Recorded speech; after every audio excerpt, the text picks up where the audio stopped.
فلا أقسم بمواقع النجوم وإنه لقسم لو تعلمون عظيم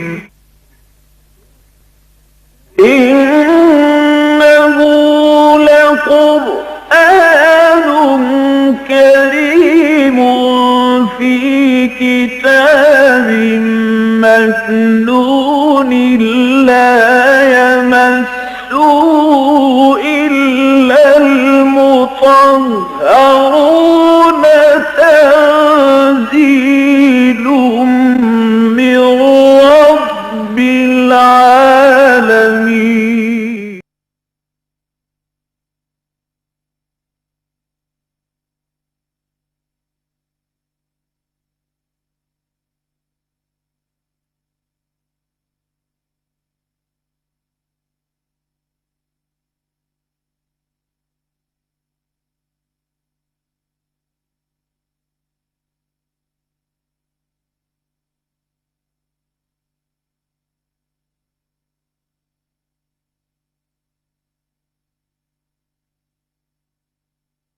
على رسوله الكريم اما بعد فاعوذ بالله من الشيطان الرجيم بسم الله الرحمن الرحيم ام حسبتم ان تدخلوا الجنة ولما يأتكم مثل الذين خلوا من قبلكم مستهم البأساء والضراء وزلزلوا حتى يقول الرسول والذين آمنوا معه متى نصر الله الا ان نصر اللہ قریب صدق اللہ العظیم رب اشرح لي صدری ویسر لي امری واحلل عقدۃ من لسانی یفقهوا قولی اللهم ربنا الہمنا رشدنا واعذنا من شرور انفسنا اللهم ارنا الحق حقا وارزقنا اتباعه وارنا الباطل باطلا وارزقنا اجتنابه اللهم وفقنا لما تحب وترضى تقبل منا فإنك خیر المتقبلین آمین یا رب العالمین۔ میں تقریباً ہر درس میں اس بات کا اعادہ کر رہا ہوں کہ سورہ بقرہ چونکہ یہ قرآن حکیم کی طویل ترین سورت ہے اور مضامین کا بہت تنوع ہے اس میں، اس لیے ربط جو ہے وہ عام طور پر ایک عام قاری کے سامنے مستحضر نہیں رہتا، اسی لیے یہ بات میں نے بار بار دہرائی ہے کہ اس کا جو نصف آخر ہے، نصف ثانی ہے 22 رکوعوں پر مشتمل، اس میں 4 مضامین کی لڑیاں ہیں جو آپس میں بٹ دی گئی ہیں۔ وہ 4 مضامین کیا ہیں؟ 2 کا تعلق ہے شریعت سے، احکام شریعت، ان میں سے ایک ہے عبادات سے متعلق، دوسری ہے معاملات سے متعلق، اور 2 لڑیوں کا تعلق ہے جہاد فی سبیل اللہ سے، ان میں سے ایک اب قتال فی سبیل اللہ ہے اور ایک انفاق فی سبیل اللہ ہے۔ تو یہ 4 مضامین ہیں کہ جو میں نے مثال بارہا دی ہے کہ اگر ایک لال، ایک نیلی، ایک ہری، ایک پیلی یہ لڑیاں ہوں اور ان کو پھر بٹ دیا جائے آپس میں جیسے رسی بنائی جاتی ہے تو یہ رنگ کٹوا نظر آئیں گے، لال کے بعد پھر نیلا، پھر پیلا، پھر ہرا، پھر لال، پھر نیلا، پیلا، ہرا۔ حالانکہ اگر آپ رسی کو کھول دیں اور لڑیاں جو ہے وہ مسلسل ہو تو وہ لال جو ہے وہ بھی مسلسل ہے اور نیلی بھی مسلسل ہے اور پیلی بھی اور ہری بھی۔ تو اس سورہ مبارکہ میں یہ 4 مضامین آ رہے ہیں اور دوہرا کر آ رہے ہیں۔ اب جو آیات ابھی آپ کے سامنے تلاوت کی گئی ہیں ان میں اصل مضمون تو ہے قتال فی سبیل اللہ، البتہ یہ کہ تھوڑا سا معاملہ انفاق کا بھی آیا ہے، لیکن یہاں وہ انفاق ذرا دوسرے رنگ میں ہے، لیکن اصل مضمون ان آیات کا قتال فی سبیل اللہ۔ اور چونکہ قتال فی سبیل اللہ کے ضمن میں بہت سی مشقتیں جھیلنی پڑتی ہیں، بہت سی تکلیفیں اٹھانی پڑتی ہیں، کہاں گھر کا آرام، کہاں میدان جنگ کی صعوبتیں، پھر انسان ہر طرح کا رسک لے کر جاتا ہے، اپنی جان کی بازی کھیلتا ہے۔ تو اس کے حوالے سے جو ہے وہ لوگوں میں اگر کچھ ایک طرح کی سراسیمگی کچھ پیدا ہو رہی تھی، اور یہ میں عرض کر چکا ہوں کہ اصل میں جو منافقین ہیں ان میں تو وہ سراسیمگی جو ہے بہت ہی مستقل تھی، لیکن یہ کہ بعض اوقات اچھے بھلے صاحب ایمان آدمی کے پائے ثبات میں بھی کچھ لغزش کبھی کبھی آ جاتی ہے، تو آ جاتی تھی۔ تو کسی پر اگر ضعف ایمان کا کوئی وقتی طور پر حملہ ہو گیا ہے یا کوئی شخص جو ہے نفاق کے روگ میں مبتلا ہے تو ظاہر بات ہے کہ پھر وہ گھبراتا تھا، جیسا کہ میں پچھلے درس میں عرض کر چکا ہوں کہ مکی صورتوں میں سے سورہ حج میں اس کا نقشہ کھینچا گیا ہے کہ وَمِنَ النَّاسِ مَن يَعْبُدُ اللَّهَ عَلَى حَرْفٍ، لوگوں میں سے کچھ ایسے بھی ہیں کہ جو اللہ کی بندگی کرنا چاہتے کنارے کنارے، منجدھار میں نہیں کودنا چاہتے۔ فَإِنْ أَصَابَهُ خَيْرٌ اطْمَأَنَّ بِهِ، اب اگر خیر ہو، خیریت رہے تو وہ مطمئن رہتے ہیں، ان کا ایمان بھی قائم رہتا ہے، صحیح دل بھی جمع ہوا ہے، ٹکا ہوا ہے۔ وَإِنْ أَصَابَتْهُ فِتْنَةٌ انقلب عَلَى وَجْهِهِ خَسِرَ الدُّنْيَا وَالْآخِرَةَ، اور اگر کہیں کوئی آزمائش آ جاتی ہے، فتنہ آ جاتا ہے، جان و مال پر کوئی اندیشے اور خطرات آ جاتے ہیں تو وہ پھر گھبرا جاتے ہیں، اوندے منہ گر پڑتے ہیں۔ ذَلِكَ هُوَ الْخُسْرَانُ الْمُبِينُ، یہ دنیا اور آخرت دونوں کا خسارہ ہے اور یہی حقیقت میں خسارہ ہے۔ تو یہ نقشہ سورہ حج میں بھی آیا ہے۔ تو اسی طرح کی کیفیات جو ہیں اس کے پس منظر میں سمجھیے کہ یہ آیات آ رہی ہیں۔ کیا تم نے یہ سمجھا تھا ام حسبتم ان تدخلوا الجنہ، کیا تم نے یہ سمجھا تھا کہ جنت میں داخلہ مل جائے گا، جنت میں داخل ہو جاؤ گے؟ ولما یاتکم، ابھی تک تو تم پر وہ باتیں آئی ہی نہیں، وہ کیفیات، وہ امتحانات، وہ شدائد، وہ مصائب، وہ ابتلاءات آئے ہی نہیں۔ مثل الذین خلوا من قبلکم، جیسے کہ ان لوگوں پر آئی تھی جو تم سے پہلے تھے۔ مستھم البأساء، انہیں گھیر لیا آ کر سختیوں نے۔ سختیاں ہر طرح کی ہو سکتی ہیں لیکن خاص طور پر باسا کا لفظ آتا ہے فقر اور فاقہ، بھوک کی سختی۔ والضراء، اور تکالیف، کہیں کوئی زخم لگ گیا ہے، کوئی چرکا لگ گیا ہے، کہیں اور طرح کا، کہیں کوئی صدمہ پہنچا ہے، تو چاہے وہ ذہنی تکلیف ہے، نفسیاتی تکلیف ہے، یا یہ کہ وہ جسمانی تکلیف ہے۔ وزلزلوا، اور وہ ہلا مارے گئے، گویا کہ ان کو اچھی طریقے سے اللہ تعالیٰ نے آزمایا، جھنجھوڑ ڈالے گئے، زلزلوا جھنجھوڑ ڈالنا۔ حتی یقول الرسول والذین آمنوا معہ، یہاں تک کہ کہہ اٹھتے تھے وقت کے رسول بھی اور ان کے وہ لوگ بھی جو ان کے ساتھ ایمان لائے تھے، متی نصر اللہ، اللہ کی مدد کب آئے گی؟ الا ان نصر اللہ قریب، تب انہیں یہ نوید سنائی جاتی تھی، نوید جاں فضا، یہ خوشخبری کہ اللہ کی مدد قریب ہے۔ یہ بہت اہم مضمون ہے قرآن حکیم کا کہ جو اس آیت میں آیا ہے، لیکن یہ کہ یہ اتنا اہم ہے کہ بار بار آیا ہے، بار بار آیا ہے۔ چنانچہ اس کی بھی اصل جو امہات الآیات ہیں، یعنی اس موضوع کے اوپر جو اصل ذروۂ سنام ہے قرآن مجید کا، جو بنیادی اور اساسی بنیادی اہم آیات ہیں، وہ سورہ عنکبوت کی ہیں۔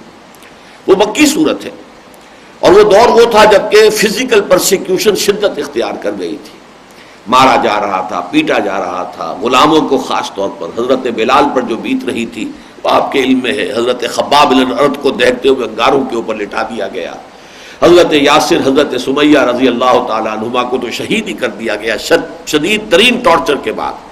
تو یہ جو حالات تھے کہ جن سے اہل ایمان دوچار تھے اس وقت، تو کچھ لوگوں کے دلوں میں کوئی اضطراب پیدا ہو گیا، ارتعاش سا پیدا ہو گیا ان کے اعصاب میں، اور حضور کے پاس حاضر ہوئے۔ یہ بخاری شریف کی روایت ہے اور اس کی راوی کون ہے؟ خباب بن الارت، جن کے ساتھ وہ واقعہ پیش آیا تھا کہ ننگی پیٹھ انہیں دہکتے ہوئے انگاروں پر لٹایا گیا تھا کہ وہ پیٹھ کی کھال جلی اور اس کی چربی پگھلی تو اس سے وہ انگارے ٹھنڈے ہوئے۔ اس درجے جو ہے تعذیب، اس درجے ٹارچر سے جو شخص گزرا تھا، اس نے اگر آ کر کہا ہے، اور حدیث کے الفاظ یہ کہ حضور اس وقت خانہ کعبہ کی ایک دیوار کے سائے میں اپنی چادر کی ٹیک لگا کر آپ استراحت فرما رہے تھے، تو ہم حاضر ہوئے، ہم نے عرض کیا حضور اب تو یہ مصائب ناقابل برداشت ہوتے جا رہے ہیں، الا تدعو لنا، آپ ہماری دعا نہیں کرتے کہ اللہ تعالیٰ کی طرف سے نصرت آ جائے؟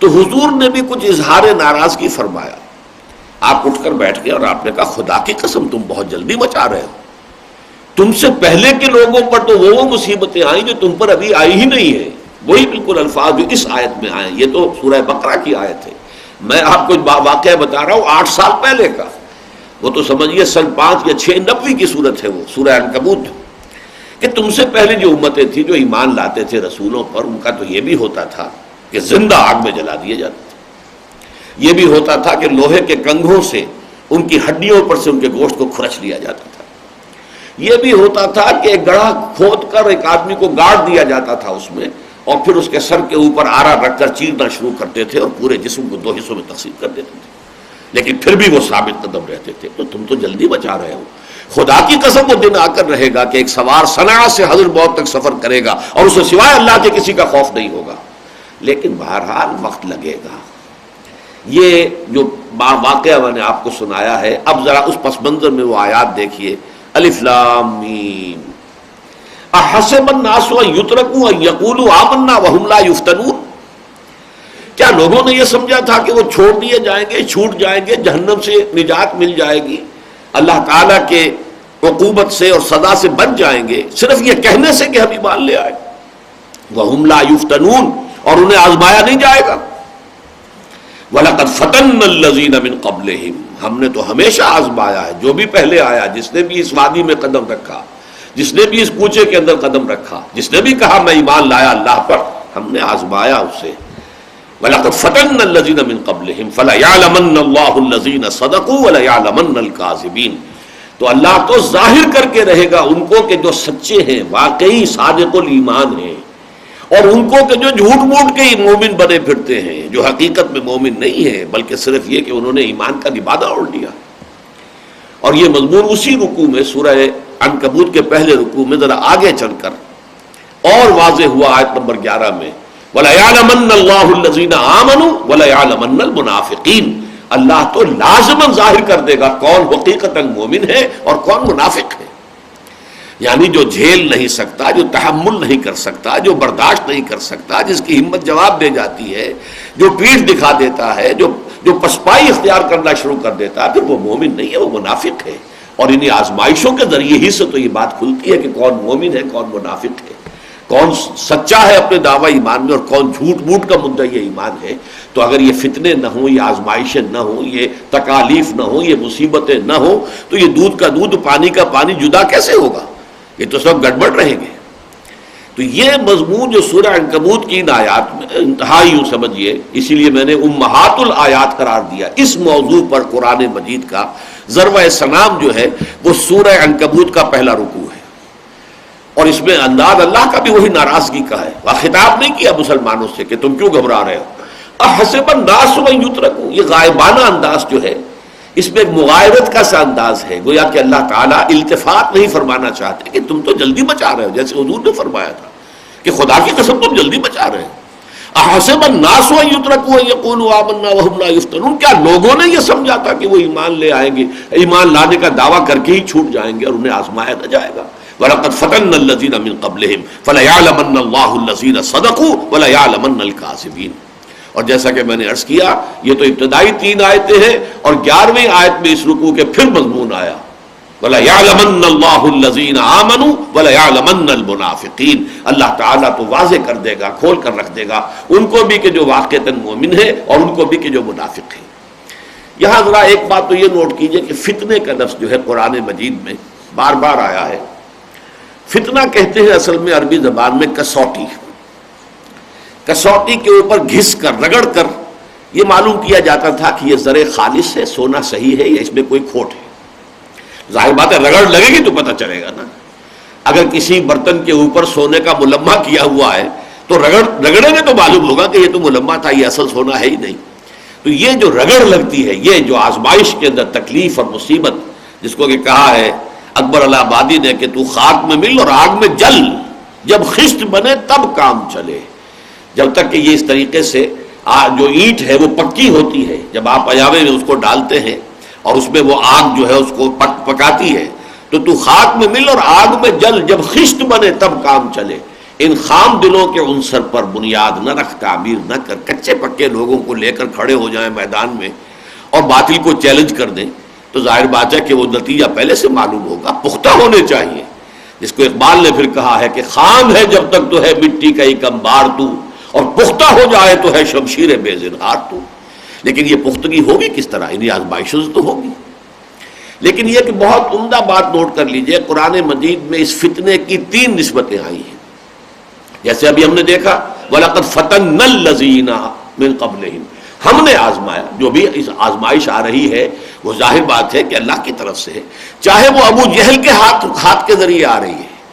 ابو جہل کا ہاتھ جو ہے وہ کوڑا لے کر وہ پڑھ رہا ہے اگر حضرت یاسر یا حضرت سمیہ کے جسم پر، تو ہاتھ تو ابو جہل کا ہے لیکن آزمائش اللہ کی طرف سے آ رہی ہے۔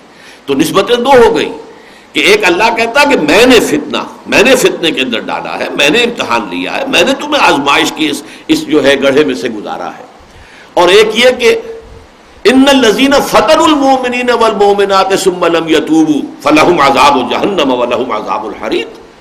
یہ جو لوگ کیا فتنے میں ڈالتے ہیں اہل ایمان کو، تو وہ ابو جہل ہو یا امیہ ابن خلف ہو، تو گویا کہ وہ فتنے میں ڈال رہا ہے۔ ایک بات یہ ہوئی کہ اللہ نے فتنے میں ڈالا، ایک یہ ہے کہ عالم واقعہ میں وہ چاہے ابو جہل ہے اور چاہے وہ امیہ ابن خلف ہے، وہ فتنے میں ڈال رہا ہے۔ اور ایک تیسری نسبت سورہ حدید میں آتی ہے وَلَٰكِنَّكُمْ فَتَنْتُمْ أَنفُسَكُمْ وَتَرَبَّصْتُمْ وَارْتَبْتُمْ وَغَرَّتْكُمُ الْأَمَانِيُّ حَتَّىٰ جَاءَ أَمْرُ اللَّهِ، تم نے اپنے آپ کو خود فتنوں میں ڈالا۔ یعنی اگر تمہاری محبت اپنے مال و اسباب سے، دنیا سے، اپنی اولاد سے، اپنے والدین سے، یعنی جس کو اقبال نے کہا ہے کہ یہ مال و دولت دنیا یہ رشتہ و پیوند، اگر یہ بتان جو ہے بتان وہم و گما، اگر ان سے تمہاری محبت اللہ کی محبت سے بڑھ گئی تو گویا کہ تم نے اپنے آپ کو خود فتنے میں مبتلا کر لیا۔ وَلَٰكِنَّكُمْ فَتَنْتُمْ أَنفُسَكُمْ وَتَرَبَّصْتُمْ، تو گویا کہ فتنے میں ڈالنے والا اللہ وہ آزما رہا ہے، اصل تو وہ ہے پھر، لیکن یہ کہ ظاہری طور پر وہ فتنہ آ رہا ہے کسی کافر اور کسی بھی مخالف کے ہاتھوں، اور ایک یہ کہ خود انسان اپنے آپ کو فتنوں میں ڈالتا ہے اگر وہ اپنے دل میں مال و اسباب دنیاوی اور یہ تمام تعلقات اور علائق دنیاوی کی محبت کو بڑھنے دیتا ہے اللہ کی محبت سے اور اللہ کے رسول کی محبت سے اور اللہ کی راہ میں جہاد کی محبت سے۔ قُلْ إِنْ كَانَ آبَاؤُكُمْ وَأَبْنَاؤُكُمْ وَإِخْوَانُكُمْ وَأَزْوَاجُكُمْ وعشيرتكم وأموال اقترفتموها وتجارة تخشون كسادها ومساكن ترضونها أحب إليكم من الله ورسوله وجهاد في سبيله فتربصوا حتى يأتي الله بأمره والله لا يهدي القوم الفاسقين۔ اے نبی ان سے کہہ دیجئے اگر تمہیں اپنے باپ، اپنے بیٹے، اپنے بھائی، اپنی بیویاں یا بیویوں کے لیے ان کے شوہر، اور یہ کہ اپنے رشتہ دار اور اپنے وہ مال جو بڑی محنت سے جمع کیے ہیں، وہ کاروبار جنہیں بڑی محنت سے جمایا ہے، جس کے کساد کا تمہیں اندیشہ رہتا ہے، تخشون کسادہ، اور یہ کہ وہ محل جو تم نے بنائے ہیں، حویلیاں بنائی ہیں تم نے، بڑے بڑے جو ہیں کوٹھیاں بنائی ہیں جو تمہیں بڑی پسند ہیں، انہیں سجایا ہے، اس میں ڈیکوریشن پیسز لا کر رکھے ہیں کہیں کہیں سے اور دور دراز سے اور بڑی قیمتی، اگر یہ چیزیں محبوب تر ہیں اللہ سے، اللہ کے رسول سے صلی اللہ علیہ وسلم اور اللہ کی راہ میں جہاد سے، فتربصوا حتی یاتی اللہ بامرہ واللہ لا یہدی القوم الفاسقین، تو جاؤ دفع ہو جاؤ، انتظار کرو یہاں تک کہ اللہ اپنا فیصلہ سنا دے، اور اللہ ایسے فاسقوں کو، ایسے ناہنجاروں کو ہدایت نہیں دیتا۔ یہ ہے اصل میں وہ مستقل مضمون اس قرآن حکیم کا کہ صاحب ایمان کے لیے لازماً ابتلا، امتحان، آزمائش، بلکہ اس کو نوٹ کر لیجئے جس کا جتنا اونچا مقام ہوگا اتنی ہی بڑی آزمائشیں اس پر آئیں گی، اتنے ہی سخت تر امتحانات سے اس کو گزرنا ہوگا۔ جس کی سب سے بڑی مثال جو آئی ہے وہ حضرت ابراہیم علیہ السلام کے ذات مبارکہ ہے، کیسے کیسے امتحانات سے وہ گزرے ہیں۔ وَإِذِ ابْتَلَىٰ إِبْرَاهِيمَ رَبُّهُ بِكَلِمَاتٍ فَأَتَمَّهُنَّ قَالَ إِنِّي جَاعِلُكَ لِلنَّاسِ إِمَامًا، اور یاد کرو جب کہ ابراہیم کو آزمایا ان کے رب نے بڑی بڑی باتوں میں، کلماتن، یہ جو تنکیر ہوئی ہے، نکرہ آیا تفخیم کے لیے، بہت بڑے بڑے امتحانات، اکلوتا بیٹا 87 برس کی عمر میں دعائیں مانگ مانگ کر لیا، آخری امتحان یہ تھا اس بوڑھے کا، اس ضعیف کا، 87 برس کی عمر میں بیٹا ہوا ہے، اور اب 13 برس کا بیٹا ہو گیا ہے، وہ بوڑھا 100 برس کا ہے اور اکلوتا بیٹا ہے۔ فرمایا ذبح کر دو، اور وہ ذبح کرنے کے لیے تیار ہو گیا۔ یا ابراہیم قد صدقت الرؤیا انا کذالک نجزی المحسنین، گویا کہ ممتحن جو ہے اس کی بس ہو گئی ہے، جس کا امتحان لیا جا رہا تھا وہ یہاں بھی پیچھے نہیں ہٹا، آخری جو ہے ممتحن کو کہنا پڑا ہے اے ابراہیم بس کرو، بس ہمارا امتحان پورا ہو گیا۔ تو یہ امتحان اور آزمائش جو ہے یہ گویا کہ سنت اللہ ہے، یہ اللہ کا قانون ہے، اور اس میں جو جتنا اوپر جائے گا اتنے ہی سخت سے سخت تر امتحانات جو ہیں اس حساب کا پیش آئے گا، یہ گویا کہ اس دی رول، یہ قانون ہے۔ اب دیکھیے یہ مضمون جو اس آیت میں آیا، ام حسبتم ان تدخلوا الجنة ولما يأتكم مثل الذين خلوا من قبلكم مستهم البأساء والضراء وزلزلوا حتی یقول الرسول والذین آمنوا معه متی نصر اللہ الا ان نصر اللہ قریب۔ یہ خاص کلائمیکس ہوتا ہے جب کہ کسی ایک فرد پر یا کسی ایک جماعت پر ابتلا اپنے اس کلائمیکس کو پہنچ جاتی ہے، پھر وہاں سے گویا کہ رخ بدلتا ہے حالات کا۔ اس کو نوٹ کر لیجئے، سیرت مطہرہ، سیرت محمدی علیہ صاحب صلاۃ والسلام میں وہ کلائمیکس جو ہے ذاتی ابتلا و آزمائش کا کلائمیکس، وہ یوم طائف ہے۔ یوم طائف میں جو کچھ حضور پر بیتی ہے 2 دنوں میں، اس پر حضور کی واقعتاً یہ الفاظ اگرچہ اچھے نہیں لگیں گے، چیخیں نکل گئی، اس میں کوئی شک نہیں۔ اس لیے کہ جو دعا ہے، اس کے بعد جب واپس آ رہے تھے آپ اور ایک جگہ تھوڑے سے استراحت کے لیے رکے ہیں، تو جو دعا مانگی ہے واقعتاً یہ ہے کہ انسان پڑھتا ہے تو کانپ اٹھتا ہے، اللہم الیک اشکو ضعف قوتی وقلت حیلتی وہوانی علی الناس۔ اے اللہ، تیری جناب میں فریاد لے کر آیا ہوں اپنے وسائل کی کمی کا، اپنے قوت کی کمزوری کا۔ الی من تکلنی، مجھے کس کے حوالے کر دیا ہے؟ الی بعید یتجہمنی اور الی عدو ملکت امری، مجھے تو نے حوالے کر دیا دشمن کے کہ جو چاہے مجھ سے میرے ساتھ کر گزرے۔ اب یہ دیکھیے، یہ فریاد کس حد تک آ گئی، اگر چاہیے کہ اس کے بعد وہ مقام عبدیت جو ہے اس کا غلبہ ہوتا ہے۔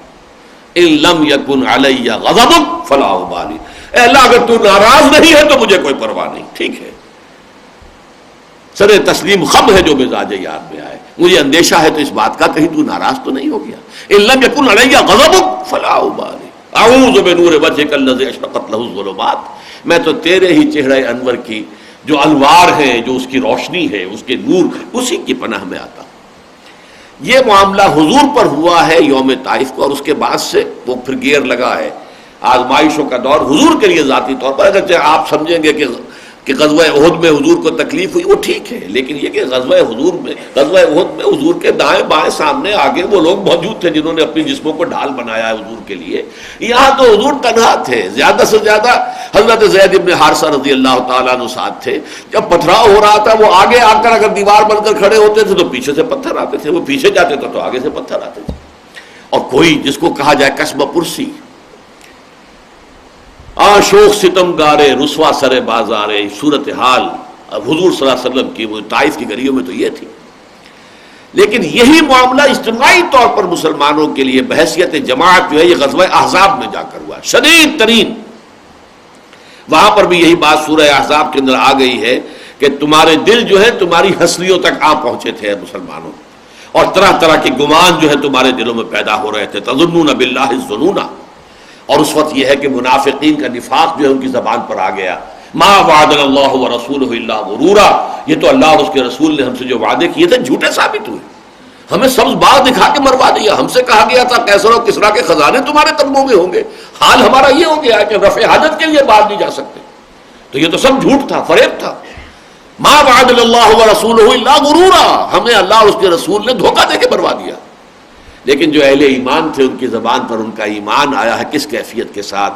ھذا ما وعدنا اللہ ورسولہ وصدق اللہ ورسولہ، یہی تو ہے جس کا وعدہ کیا تھا اللہ نے اور اس کے رسول نے۔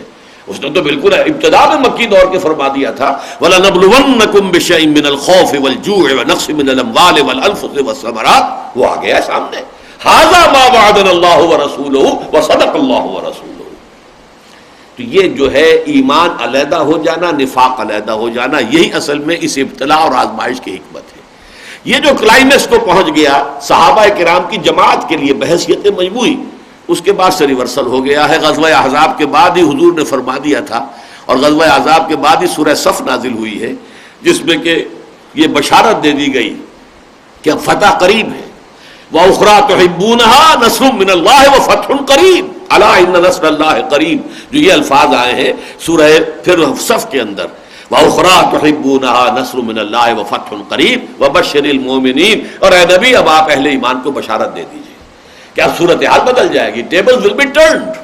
چنانچہ یہ روایات میں آتا ہے کہ حضور نے بشارت دے دی تھی اہل ایمان کو غزوہ احزاب کے بعد، لن تغزوکم قریش بعد عامکم ھذا ولکنکم تغزونہم، اے مسلمانوں تمہارے آج کے اس سال کے بعد اب قریش تم پر دوبارہ حملہ آور ہو کر نہیں آ سکتے، ان کی بس ہو گئی ہے، بلکہ اب تمہاری طرف سے انیشیٹو ہوگا، تم جاؤ گے۔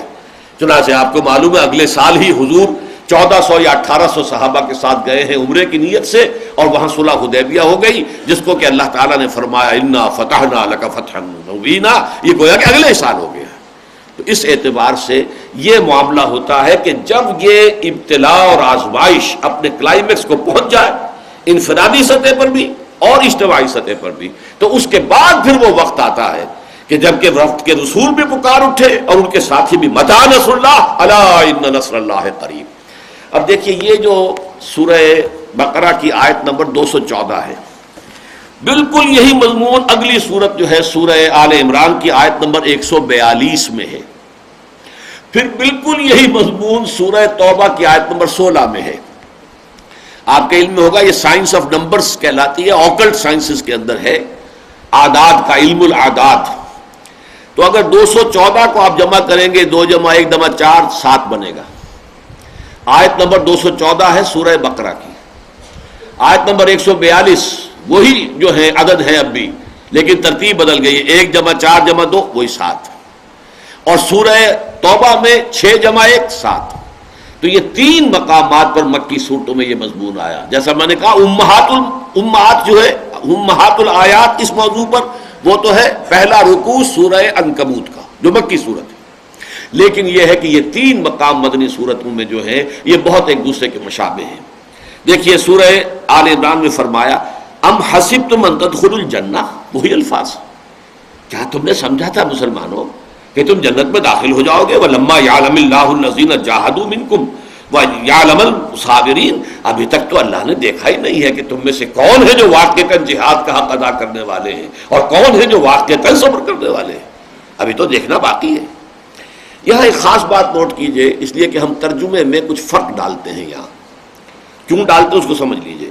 دیکھیے آزمائش میں یہ چیز گویا کہ ہمارے تصور آزمائش میں یہ چیز مضمر ہوتی ہے کہ اس کا نتیجہ جو ہے آزمائش دینے والے کو، آزمائش کرنے والے کے علم میں نہیں ہوتا، اس لیے تو آزمائش کرتا ہے۔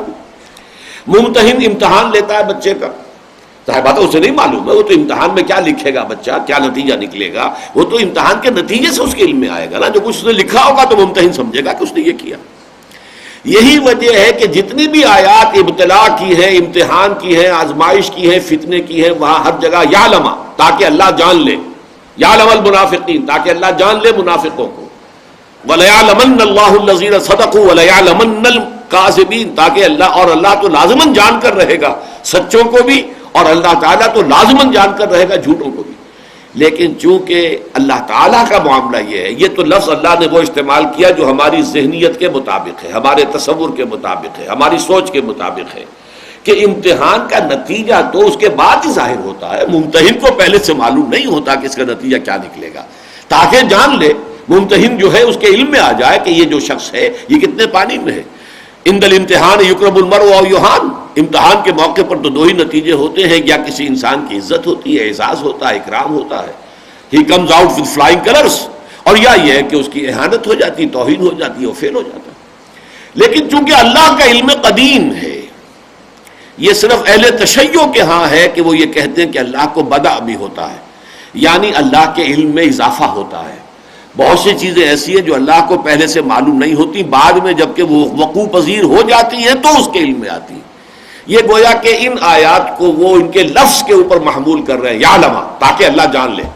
یہاں بھی ہم نے ابھی پڑھا وَلَمَّا يَعْلَمِ اللَّهُ الَّذِينَ جَاهَدُوا مِنكُمْ وَيَعْلَمَ الصَّابِرِينَ، ابھی تو اللہ نے دیکھا ہی نہیں، جانا ہی نہیں کہ کون ہے تم میں سے جہاد کرنے والے اور کون ہے تم میں سے صبر کرنے والے۔ لفظ علم آ رہا ہے، لیکن ہم ہمیشہ ایسی آیات پر سے گزریں گے تو ترجمہ کریں گے اللہ ظاہر کر دینا چاہتا ہے، ورنہ اللہ کا علم تو قدیم ہے، ما کان و ما یکون پر حاوی ہے۔ اللہ کے لیے کوئی بدع نہیں ہے، معاذ اللہ ثم معاذ اللہ ثم معاذ اللہ، اللہ کا علم قدیم ہے۔ آن واحد میں کل ماضی کل مستقبل کل حال اللہ کی نگاہوں کے سامنے ہے، بلکہ اس کے لیے ماضی مستقبل حال ہے ہی نہیں، اس کا کوئی وجود ہے ہی نہیں سرے سے۔ اللہ تعالیٰ کے علم کے اسی وجہ سے ہم ترجمہ جب کرتے ہیں تو وَلَمَّا يَعْلَمِ، اللہ نے ابھی ظاہر نہیں کیا، یا دیکھا کر سکتے ہیں ہم، اللہ نے ابھی نہیں دیکھا کہ تم میں سے کون لوگ ہیں جو واقعتاً جہاد کرنے والے ہیں اور کون لوگ ہیں کہ جو واقعتاً صبر کرنے والے ہیں۔ یہی مضمون پھر سورہ توبہ میں آیا ہے، ام حسبتم ان تترکوا، اے مسلمانوں کیا تم نے یہ سمجھا تھا کہ تم چھوٹ جاؤ گے، چھوڑ دیا جائے گا تمہیں؟ وَلَمَّا يَعْلَمِ اللَّهُ الَّذِينَ جَاهَدُوا مِنكُمْ، بالکل وہی الفاظ. ابھی تو اللہ نے دیکھا ہی نہیں، اللہ نے یہ ظاہر نہیں کیا کہ کون ہے تم میں سے جہاد کرنے والے. وَلَمْ يَتَّخِذُوا مِن دُونِ اللَّهِ وَلَا رَسُولِهِ وَلَا الْمُؤْمِنِينَ وَلِيًّا، اور ابھی تو اللہ نے یہ نہیں دیکھا کہ تم میں سے کون وہ لوگ ہیں جو اللہ اور اس کے رسول اور اہل ایمان کے سوا کسی کو دل کا بھیدی نہیں بناتے. ان کے وہ سارے پرانے رشتے جو ہیں وہ ایمان کی تلوار سے کٹ چکے ہیں. باپ اور بیٹے کا رشتہ ہو، اور حقیقی بھائیوں کا رشتہ ہو، اور بیوی اور شوہر کا رشتہ ہو، ایمان کی تلوار نے آ کر کاٹ دیا ہے. اب ان کے دلوں میں ان کے لیے محبت نہیں ہے. اگر محبت ابھی باقی ہے تو اس کا مطلب یہ کہ ایمان کے ساتھ ان کی وفاداری پوری نہیں ہے. یہ خاص طور پر کیوں کہا گیا؟ سورہ توبہ کا یہ مقام وہ ہے جہاں پر کہ تیاری کا ذکر ہو رہا ہے کہ جب کہ مکے پر چڑھائی کے لیے حضور تیاری فرما رہے ہیں. اسی موقع پر ایک صحابی سے بڑی ایک غلطی بھی ہو گئی تھی، بہت بڑی، کہ انہوں نے اپنے وہاں کے کچھ لوگوں کو ایک خط بھی بھیج دی تھی، حاتم ابن ابی بلتع. تو ان کو سورہ ممتحنہ میں اس کا ذکر ہے. اور بہت سے لوگ ہیں جو ہچکچا رہے تھے کہ اب ہم جائیں گے قریش پر حملہ کریں گے. تو اس وقت یہ کہا گیا کہ آج پتہ چلے گا کہ واقعتاً ایمان کی تلوار سے سارے رشتے کٹ چکے ہیں یا نہیں. ابھی تو اللہ نے دیکھا ہی نہیں. ام حسبتم ان تترکوا ولما یعلم اللہ الذین جاہدوا منکم ولم یتخذوا من دون اللہ ولا رسولہ ولا المؤمنین ولیجا. کیا تم نے سمجھا تھا کہ چھوٹ جاؤ گے جبکہ ابھی اللہ نے دیکھا ہی نہیں ہے کہ تم میں سے کون لوگ ہیں جو واقعتاً اللہ کی راہ میں جہاد کرتے ہیں، اور کون لوگ ہیں جنہوں نے واقعتاً اللہ اور اس کے رسول اور اہل ایمان کے سوا کسی اور کے ساتھ کوئی دلی رشتہ نہیں رکھا. رشتے کٹ گئے ہیں. واللہ خبیر بما تعملون، اور اللہ تعالیٰ خوب جانتا ہے جو کچھ کہ تم کر رہے ہو. تو یہ مضمون ہے جو ان تین صورتوں میں، اور میں نے آپ کو بتایا 214، 142 اور 16، یہ تین اگر عدد یاد رہیں گے تو آپ کو سہولت رہے گی یاد رکھنے میں کہ قرآن حکیم میں یہ جو مضمون ہے کتنے مقامات پر آیا ہے. ویسے یہ کہ سورہ آل عمران میں ایک اعتبار سے کہا جا سکتا ہے کہ یہ گویا کہ اس کی حکمت اور فلسفے کے اعتبار سے اہم ترین مقام ہے. وہاں یہ بیان کیا گیا ہے وَلِيَعْلَمَ اللَّهُ الَّذِينَ آمَنُوا وَيَتَّخِذَ مِنكُمْ شُهَدَاءَ. یہ اللہ تعالیٰ نے جو کچھ کیا ہے وہ اس لیے تاکہ اللہ جان لے، یہ لفظی ترجمہ ہوگا، اور اللہ ظاہر کر دے ان لوگوں کو جو واقعتاً ایمان والے ہیں، اور ان میں سے کچھ کو درجہ شہادت پر بھی فائز فرما دے. وَاللَّهُ لَا يُحِبُّ الظَّالِمِينَ، اللہ ظالموں سے محبت نہیں کرتا. وَلِيُمَحِّصَ اللَّهُ الَّذِينَ آمَنُوا وَيَمْحَقَ الْكَافِرِينَ. اور اس کی حکمت یہ ہے کہ اللہ تعالیٰ پاک کر لینا چاہتا ہے اہل ایمان کو، یعنی وہ جو کچے پکے لوگ ہیں انہیں علیحدہ کر کے مومنین صادقین کی چھانٹی کر لینا چاہتا ہے. یہ بحث و تمہیز کا لفظ ہم اردو میں بھی بولتے ہیں، بحث اور تمہیز، بحث و تمہیز ہو رہی ہے. تو اصل میں عربی میں اس کا مفہوم کیا؟ بحث کہتے ہیں کریدنے کو. جیسے کہ کوے کو آپ نے دیکھا ہوگا وہ اپنی چونچ سے پہلے زمین کو کریدتا ہے، یہ بحث ہے. کوئی دانہ نکل آئے، کوئی اور چیز نکل آئے، پھر جو چیزیں نکلی ہیں اس کو چھانٹی کرتا ہے کہ ان میں سے کون سی چیز میرے کھانے کی ہے، وہ تمہیز ہے. بحث و تمہیز، پہلے تو کھود کرید کرنا، کسی بھی مسئلے کے اندر اس کے مختلف پہلو ہو سکتے ہیں، وہ سب کے سب پروز اینڈ کونز سارے کے سارے دیکھ لیے جائیں، یہ بحث ہے. آپ نے کھود کرید کر لی، اب آپ نے چھانٹی کرنی ہے، تو یہ تمہیز ہے، بحث و تمہیز. تو تمہیز کا لفظ آیا ہے کہ اللہ تعالیٰ پاک کر لینا چاہتا ہے، چھانٹ لینا چاہتا ہے ان کو جو واقعتاً سچے اہل ایمان ہیں. تو اس اعتبار سے، اور اس کو پھر اسی سورہ مبارکہ میں آگے چل کر بھی کہا گیا ہے ما کان اللہ لیذر المؤمنین علی ما انتم علیہ حتی یمیز الخبیث من الطیب. اللہ تعالیٰ کو یہ منظور نہیں ہے کہ تمہیں رہنے دے اسی صورت میں جس میں کہ تم ہو. اس وقت تو کچے پکے سب گڑبڑ ہیں، اہل ایمان اور منافق سب رلے جلے ہیں، ملے جلے ہیں. وہ تو آزمائش آئے گی تو پتہ چلے گا یہ منافق تھا اور یہ صاحب ایمان تھا، یہ ثابت قدم رہا، اس نے جو ہے ہر مصیبت کو جھیلا، برداشت کیا پامردی کے ساتھ، یہاں تک کہ اپنی جان دے دی، یا جو بھی بڑی سے بڑی تکلیف آئی اس کو جھیلا، اور یہ وہ ہے جو پیٹھ دکھا کے بھاگ گیا. تو یہ ہے ما کان اللہ لیذر المؤمنین علی ما انتم علیہ. یہ اللہ کی سنت نہیں ہے، طریقہ نہیں ہے کہ اہل ایمان کو چھوڑے رکھے اسی حالت میں جس میں کہ تم ہو، یعنی مومن اور منافق گڑبڑ ہو، کچے اور پکے گڑبڑ ہو. حتی یمیز الخبیث من الطیب، یہاں تک کہ اللہ تعالیٰ پاک کو ناپاک سے ممیز کر دے. حتی یمیز، تو تمییز ہم جسے تمیز کہتے ہیں عربی میں لفظ تمییز ہے، دو یہ آئیں گی، بیض یمیز تمییزا باب تفعیل سے.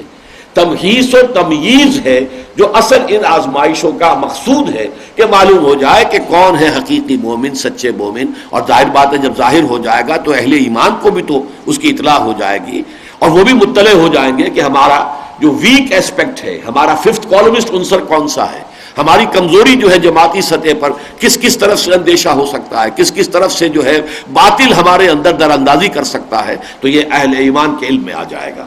تو یہ ہے حکمت، یہ ہے فلسفہ.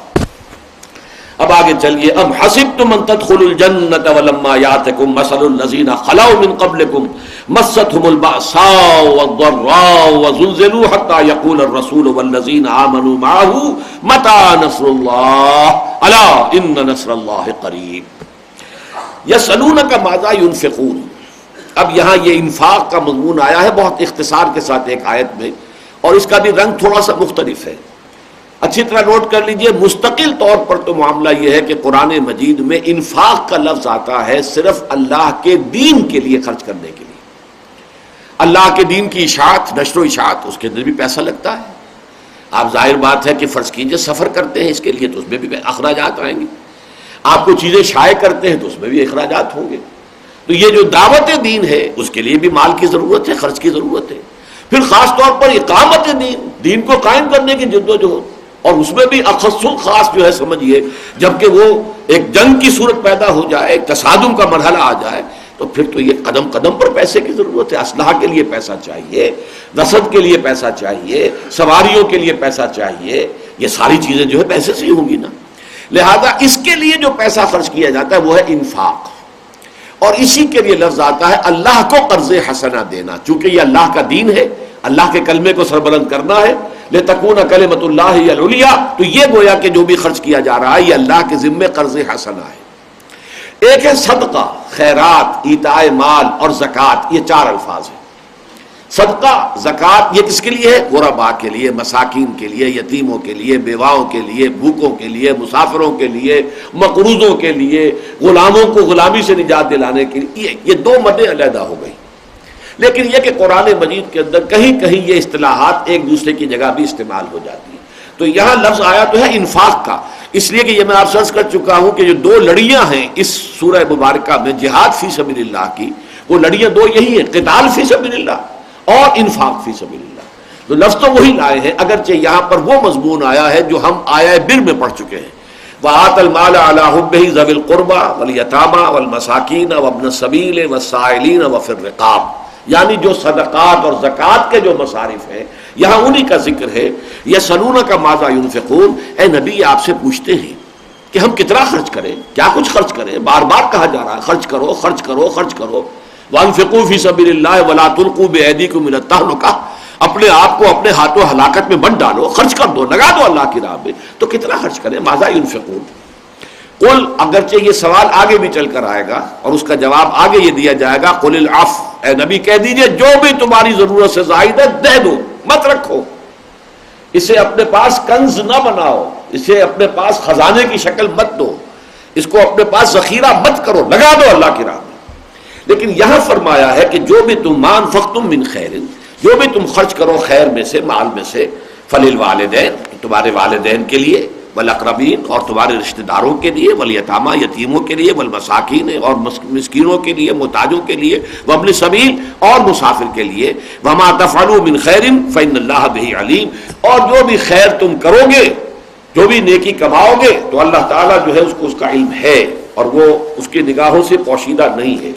اب اس کے بعد جو مضمون آ رہا ہے اس موضوع پر جو آج کا ہمارا موضوع ہے، ایک تو ابتلا، آزمائش، مصائب، شدائد، امتحانات، جو یوں کہیے کہ اس سے رول، یہ تو قانون ہے، اللہ کی سنت ہے، سنت ثابتہ، سنت مستقلہ. اور اس کا جو کلائمیکس ہوتا ہے وہ ہے میدان جنگ میں آنا. اور اب جو حکم قتال آیا ہے تو بہت سے لوگوں پر وہ گراں گزر رہا تھا.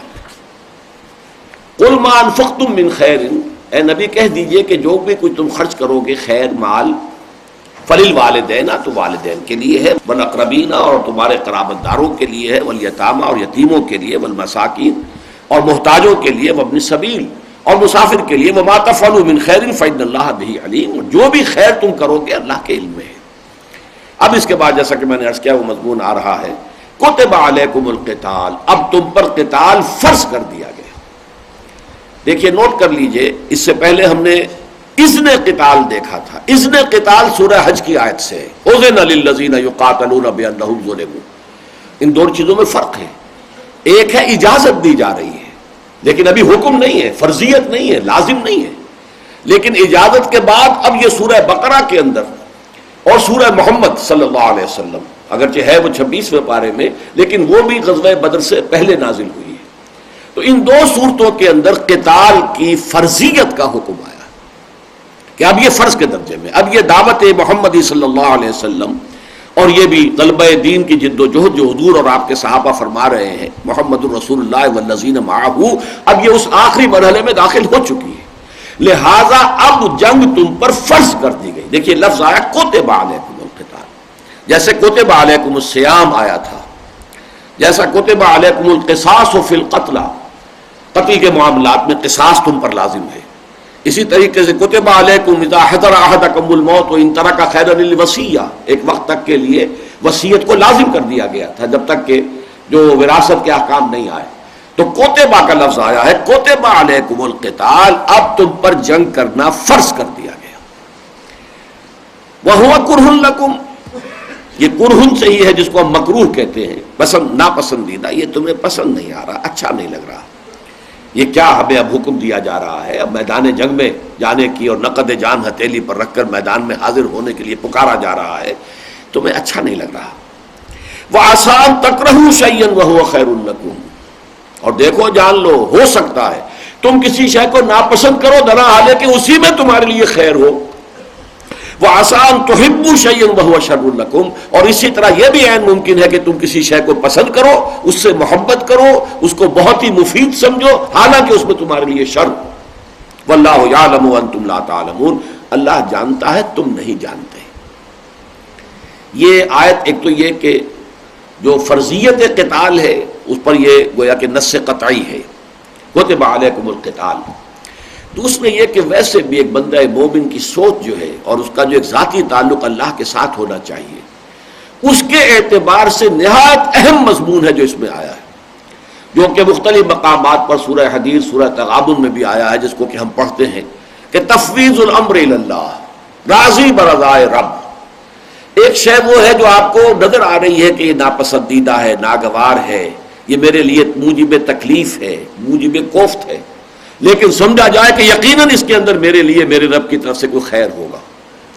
یہ کنین مجھے پلائی جا رہی ہے، بچہ جو ہے وہ سمجھتا ہے کہ والدین مجھ پر بڑا جبر کر رہے ہیں، ظلم کر رہے ہیں، یہ کڑوی دوا پینے پہ مجبور کر رہے ہیں، لیکن حقیقت میں اس کے لیے اس کے بھلے کے لیے ہوتی ہے۔ اسی طریقے سے فرض کیجئے کوئی سرجن ہے، کسی کا ہاتھ کاٹ کر پھینک دیتا ہے، تو وہ بھی اس کی جان کو بچانے کے لیے ہے کہ ورنہ پورے جسم کے اندر جو ہے وہ زہر پھیل جائے گا اور اس کی موت واقع ہو جائے گی۔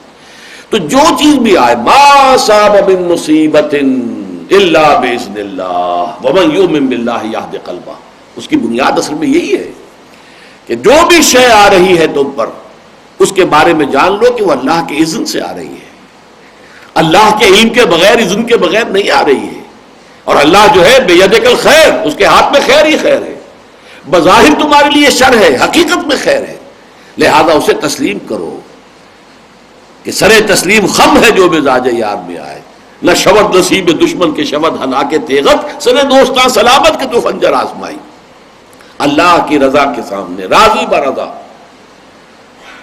خدا مالک، خدا خالق، خدا کا حکم تو کیسا، رضائے حق پہ راضی رہے، یہ حرف آرزو کیسا، خدا خالق، خدا مالک، خدا کا حکم تو کیسا، تو یہ راضی برضائے رب، تفویض الامر الی اللہ، افوض امری الی اللہ ان اللہ بصیر بالعباد۔ بندے کا کام ہے جو حکم آیا اور جو امر وقت ہے، امر حال ہے، اس وقت جو بات ہے ضروری ہے وہ کرنی ہے۔ ایک وقت میں امر حال یہ تھا کہ کفو ایدیکم، وہ آیت بھی میں چاہتا ہوں کہ اب اس وقت آپ کے سامنے آ جائے، سورہ نساء کے اندر جو نقشہ کھینچا گیا ہے کہ ایک زمانہ وہ تھا جب کہ ان سے یہ کہا گیا تھا کہ تم اپنے ہاتھ جو ہے وہ روکے رکھو۔ الم تر الی الذین قیل لهم کفوا ایدیکم، کیا تم نے غور نہیں کیا ان لوگوں کی حال پر کہ ان سے کہا گیا تھا اپنے ہاتھ روکے رکھو، بندے رکھو۔ یہ پورے مکی دور میں تھا، البتہ یہ بات نوٹ کرنے کی ہے کہ مکی صورتوں میں یہ مضمون موجود نہیں ہے، گویا کہ اس وقت صحابہ کو جو یہ حکم پہنچا تھا وہ حضور کا حکم تھا. البتہ حضور کا یہ حکم، اس کے دو امکانات ہیں. یہ بھی ہو سکتا ہے کہ آپ کا ذاتی اجتہاد ہو، اور یہ بھی ممکن ہے کہ وحی خفی کے ذریعے سے اللہ نے حضور کو حکم دیا ہو. لیکن ان دونوں حالتوں میں صحابہ کرام کے لیے وہ حکم جو تھا محمد الرسول اللہ صلی اللہ علیہ وسلم کا تھا. گفتہ گفتہ اللہ بود، انہی کا فرمودہ جو ہے گویا کہ اللہ تعالیٰ کا فرمودہ تھا. حضور کے حکم سے لیکن اس کے بعد توثیق جو ہے یہ تو سورہ نساء میں آ رہی ہے. سن 6 میں جا کر یہ صورت نازل ہو رہی ہے، اور اس میں آ کر یہ مضمون آیا ہے کہ اللہ تعالیٰ کی طرف سے تھا یہ معاملہ. یا تو اللہ نے حضور کے اجتہاد کو گویا کہ منظور کر لیا، ریکگنائز کر لیا، اسے پسند کر لیا، اس کی توثیق فرما دی، یا یہ کہ حضور کو بھی وہ اللہ ہی کے وحی خفی کے ذریعے سے حکم ملا ہو. واللہ اعلم. الم تر الی الذین قیل لهم کفوا ایدیکم، تم نے غور نہیں کیا ان لوگوں کے حال پر کہ جن سے کہا گیا تھا ایک زمانے میں کہ اپنے ہاتھ رو کے رکھو، بندے رکھو. واقیموا الصلاۃ وآتوا الزکاۃ، اور نماز قائم رکھو، زکوٰۃ ادا کرو. ابھی اپنے آپ کو تیار کرو نماز اور زکوٰۃ کے ذریعے، انفاق کے ذریعے سے اپنی تربیت مکمل کر لو. تو خاک میں مل اور آگ میں جل، جب خشت بنے تب کام چلے. ان خام دلوں کے عنصر پر بنیاد نہ رکھ، تعمیر نہ کر. لیکن فلما کوتب علیہم القتال، اب یہی لفظ کوتب آ گیا. تو جب ان پر قتال فرض کر دیا گیا، اور اس وقت بہت سے لوگ وہ تھے کہ جو، اور یہ ہوتا ہے اس نوٹ کر لیجئے کہ تھوتھا چنا باجے گھنا، یہ ہمارے علاقے کی ہریانے کی زبان کی کہاوت ہے، ضرب المثل ہے. وہ چنا جو اندر سے کھوکھلا ہو گیا ہو، کیڑا کھا چکا ہو اندر سے، تو وہ کھنکھناتا زیادہ ہے، اس لیے کہ ٹھوس ہے جو ہے وہ کھنکھناتی نہیں ہے. خالی دیگچی جو ہے وہ زیادہ زور کرتی ہے، زیادہ شور کرتی ہے. اگر اس کے اندر کوئی پڑا ہوا ہے ظرف کے اندر کچھ ہے تو وہ اتنا زیادہ شور نہیں مچاتا. تو تھوتھا چنا باجے گھنا، اس میں زیادہ آواز آتی ہے. تو کچھ لوگ اس کو بڑھ چڑھ کر کہا کرتے تھے حضور ہمیں اجازت دیجئے، ہم لڑنا چاہتے ہیں، ہم تو ہمیں شہادت کی بہت درکار ہے، ہمیں آپ اجازت دیجئے. ہم کفار کے سامنے کیوں اس طریقے سے بھیڑیں بکریاں بن کر کھڑے رہیں کہ وہ ہمیں جس طرح چاہیں جو ہے ہمیں تکلیف دیں، ہمیں ایذا پہنچائیں. ہمارے سامنے بلال جو ہے اس کے ساتھ جو سلوک ہو رہا ہے رضی اللہ تعالی عنہ، ہم کیسے برداشت کریں. تو یہ اس وقت کے ان کے جذبات تھے. لیکن فلما کتب علیہم القتال، جب وہ وقت آ گیا، اب امر حال جو ہے بدل گیا. پہلے امر حال کیا تھا؟ کفو ایدیکم، اپنے ہاتھ بندے رکھو، رو کے رکھو. اب امر حال جو ہے بدل گیا، اب قتال کا حکم ہے. تو تم دیکھتے ہو فَإِذَا فَرِيقٌ مِّنْهُمْ يَخْشَوْنَ النَّاسَ كَخَشْيَةِ اللَّهِ، کہ ان میں سے ایک گروہ ایسا بھی ہے جو لوگوں سے اس طرح ڈر رہا ہے جیسے کہ اللہ سے ڈرنا چاہیے. او اشد خشیہ، بلکہ اس سے بھی بڑھ کر. وہ چونکہ نفاق ہے ان کے دلوں کے اندر، تو اب ان کا حال تو یہ ہے کہ لرز رہے اندر ہی اندر، کب کبھی تاری ہے ان پر. یہ مرحلہ کیوں آ گیا؟ اور وہ کیا کہتے ہیں؟ وَقَالُوا رَبَّنَا لِمَا كَتَبْتَ عَلَيْنَا الْقِتَالَ، اور وہ کہتے ہیں پروردگار تو نے کیوں یہ جنگ فرض کر دی ہم پر؟ لَوْلَا أَخَّرْتَنَا إِلَىٰ أَجَلٍ قَرِيبٍ، کیوں نہ تو نے ابھی ہمیں اور مؤخر کیا ہوتا، اور مہلت دی ہوتی، اور دعوت و تبلیغ کا ٹھنڈے ٹھنڈے ہم کام کرتے رہتے.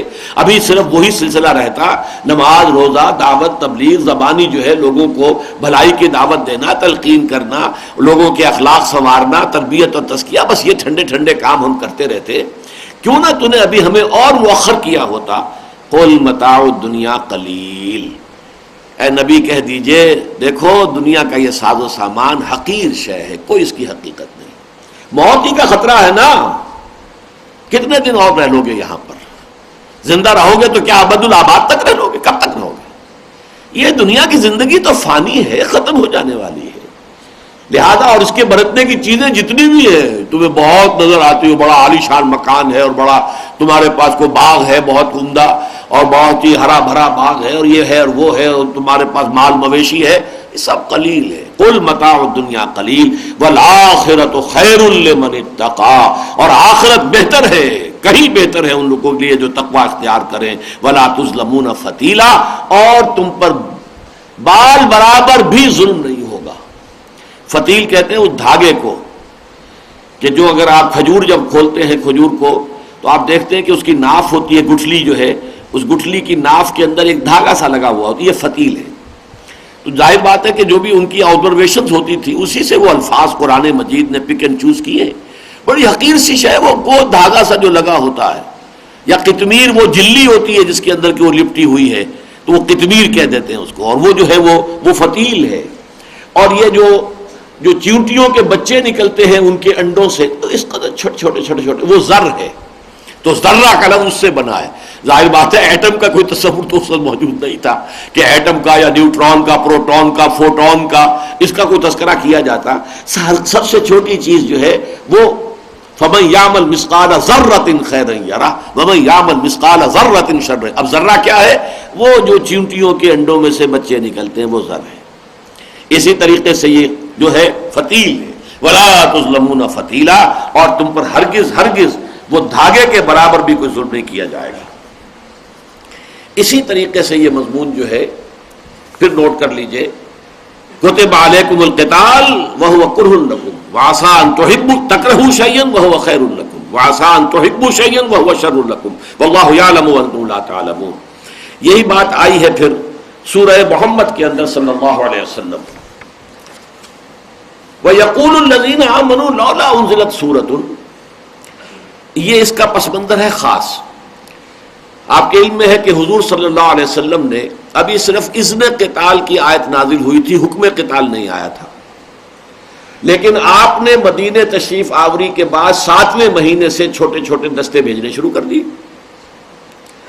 اس پر کچھ لوگوں نے کہا کہ ابھی اللہ کی طرف سے تو حکم آیا نہیں، کچھ صریح حکم قرآن میں نازل نہیں ہوا. یہ خامخواہ ایڈونچرس انداز اختیار کر رہے ہیں، خامخواہ آگے بڑھ کر آبیل مجھے مار، اور قریش کے ساتھ جنگ بول لے رہے ہیں.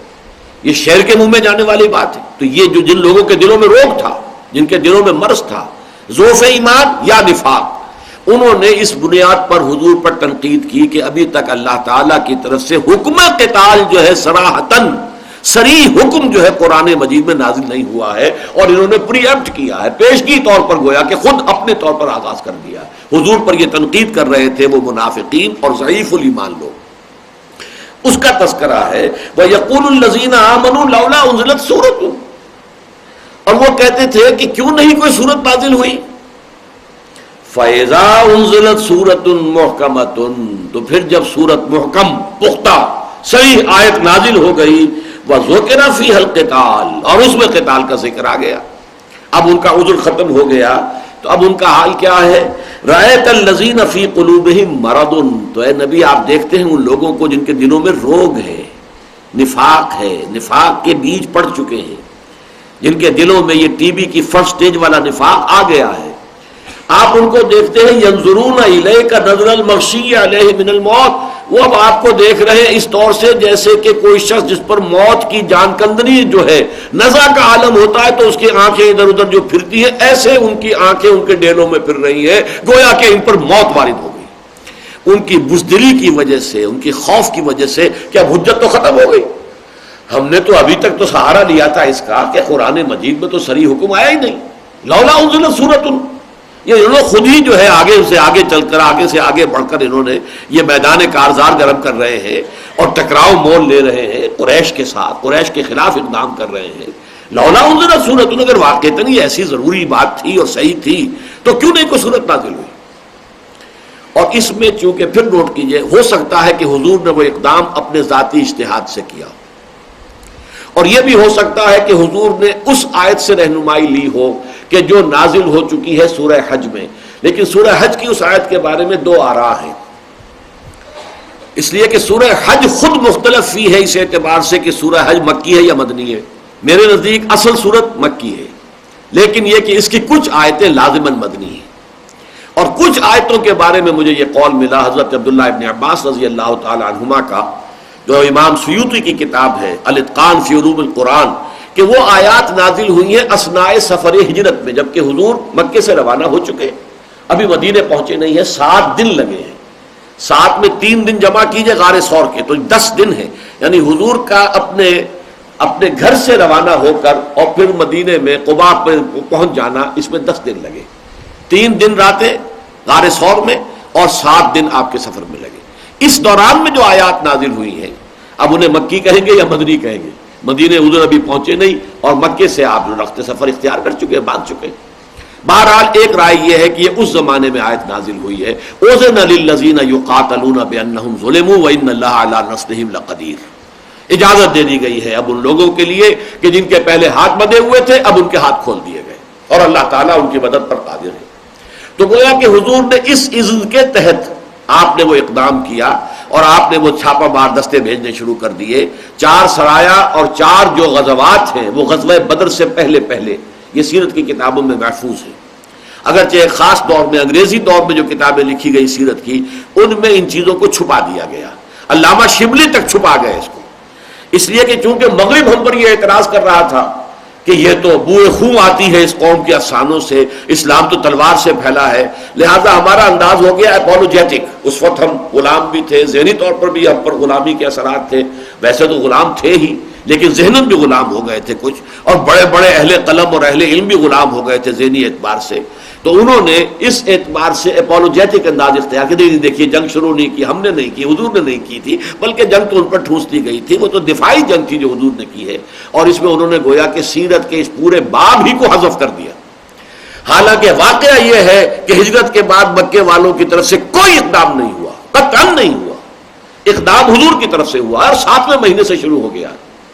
ربیع الاول سن 1 میں آپ نے ہجرت فرمائی ہے، اور رمضان سن 1 کے اندر آپ نے وہ بھیجنے شروع کر دیے سریے، 4 سرایا اور 4 غزوات یہ حضور نے کیا ہے۔ اور اس میں جو آخری سریہ تھا، سریہ نخلا، اس میں ایک عجیب واقعہ ہو گیا، کیونکہ آگے جو مضمون آ رہا اس کا اس سے بڑا گہرا تعلق ہے، یہی سمجھ لیجئے اس کو۔ ہوا یہ کہ حضور نے 12 افراد حضرت عبداللہ ابن جحش رضی اللہ تعالیٰ عنہ کی سرکردگی میں یہ ایک دستہ بنایا، انہیں یہ نہیں بتایا کہ کہاں جانا ہے، کیا کرنا ہے، ایک مہر شدہ خط جو ہے دے دیا گیا، انہیں تحریر دے دی گئی کہ 2 دن کی مسافت طے کرنے کے بعد جا کر اس کو کھولنا لفافے کو، اور جو اس میں لکھا ہوا ہے اس پر عمل کرنا۔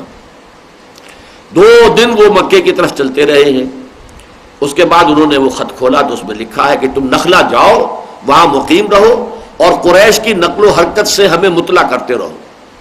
نخلا ایک مقام ہے جو مکے اور طائف کے مابین ہے، وادی نخلا، یہی جگہ ہے جہاں حضور جب طائف سے واپس آ رہے تھے تو یہیں پر آپ کا قیام تھا، رات کو آپ نے یہاں قیام فرمایا تھا، اور فجر کی نماز میں آپ جب قرآن مجید کی قرات فرما رہے تھے تو جنوں کی ایک جماعت قریب سے گزری تھی اور وہ آواز سن کر آئی اور انہوں نے وہاں قرآن سنا۔ سورہ احقاف میں اس کی پوری تفصیل آئی ہے، انا سمعنا قرآنا عجبا یہدی الی الرشد فآمنا بہ۔ پھر انہوں نے جا کر اپنی قوم میں جنات میں تبلیغ شروع کر دی، یا قومنا اجیبوا داعی اللہ، اے ہماری قوم کے لوگوں یہ اللہ کی طرف بلانے والے کی پکار پر لبیک کہو۔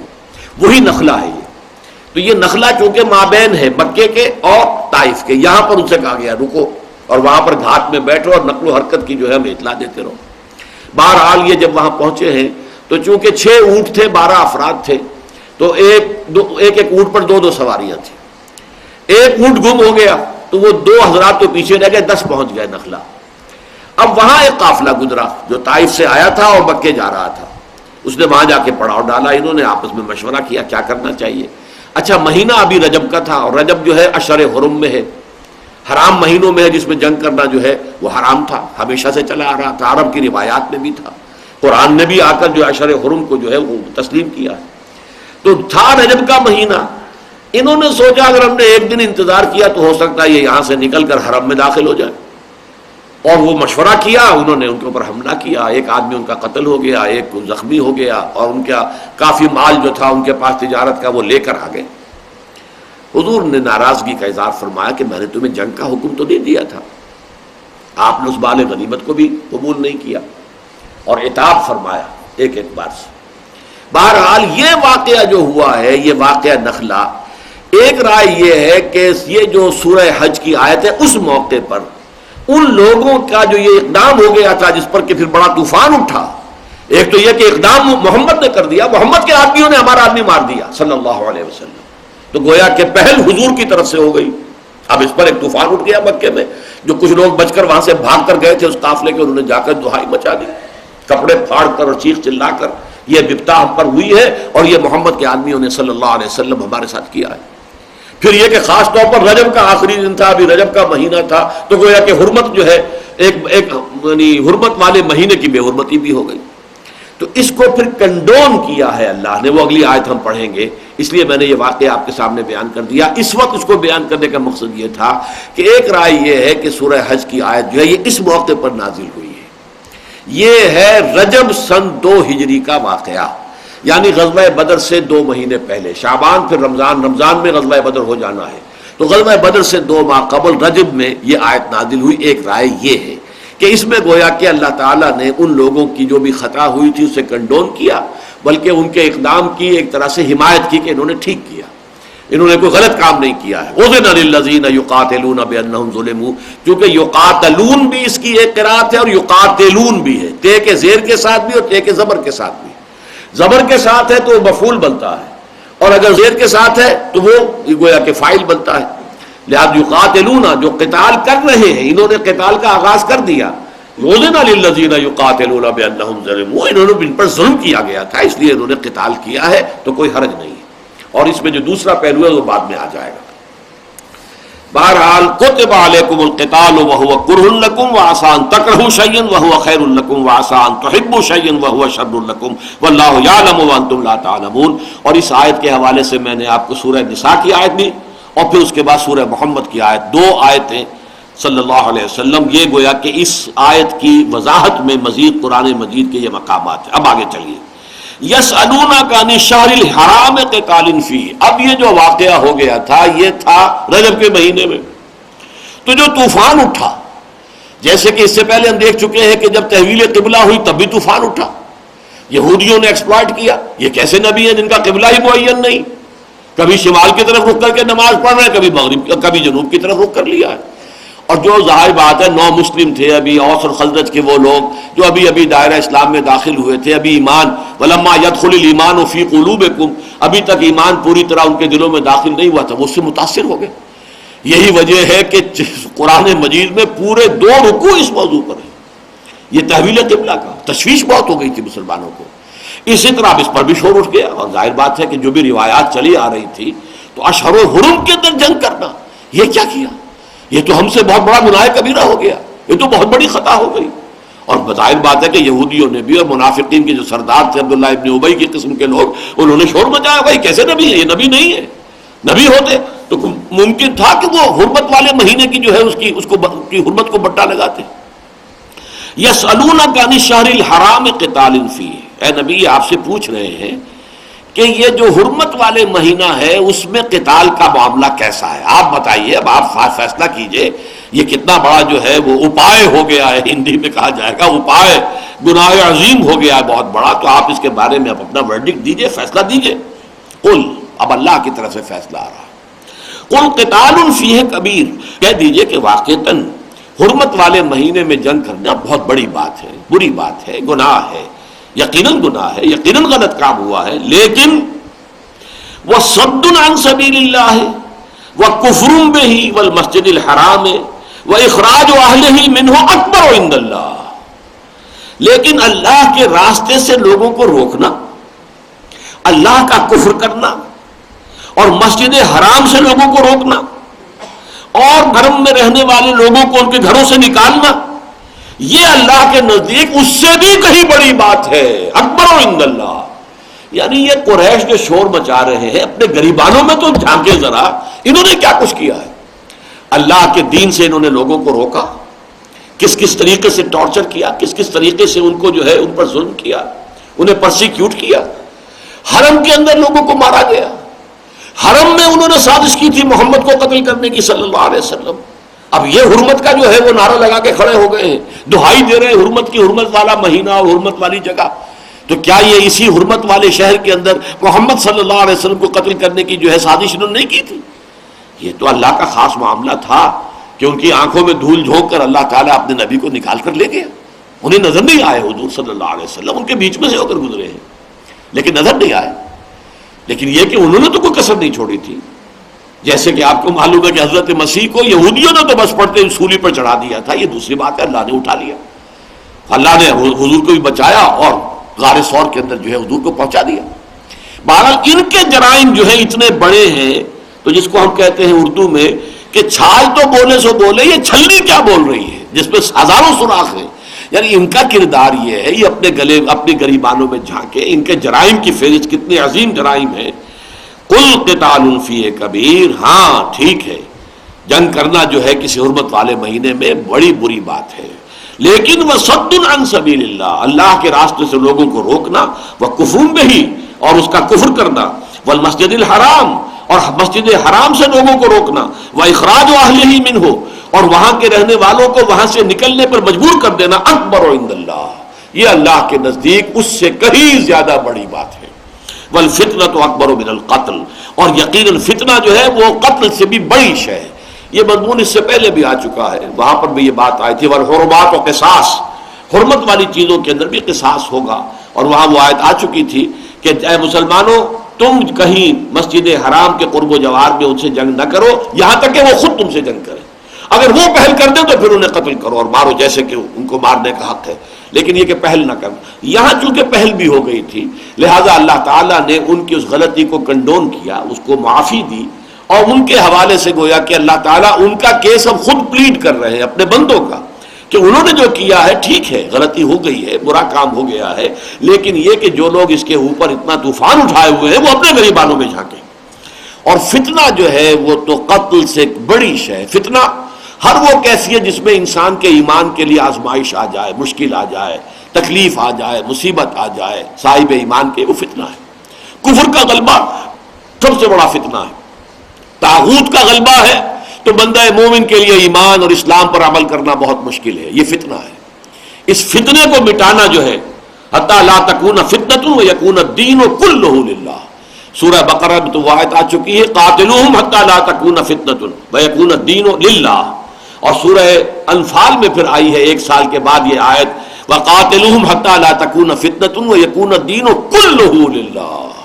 اب تمہارا یہ جنگ کا مرحلہ جو ہے جاری رہے گا، جبکہ یہ اب آخری مرحلے میں اقامت دین اور غلبہ دین کی جد و جہد داخل ہو چکی ہے، تو اب اس میں کوئی کمی نہیں آئے گی، اپنا ہاتھ نہیں روکو گے، اب بڑھتے رہو گے اس راستے میں یہاں تک کہ فتنہ بالکل فروغ ہو جائے، فساد رفع ہو جائے، اور دین کل کا کل اللہ کے لیے ہو جائے، وَيَكُونَ الدِّينُ كُلُّهُ لِلَّهِ وَلَا يَزَالُونَ يُقَاتِلُونَكُمْ۔ اور دیکھو اے مسلمانوں، اب یہاں رخ بدل گیا اہل ایمان کی طرف، ان میں سے جو ذرا کمزور تھے، جو متاثر ہو گئے تھے ان کے پروپیگنڈے سے، وَلَا يَزَالُونَ يُقَاتِلُونَكُمْ حَتَّى يَرُدُّوكُمْ عَنْ دِينِكُمْ إِنِ اسْتَطَاعُوا۔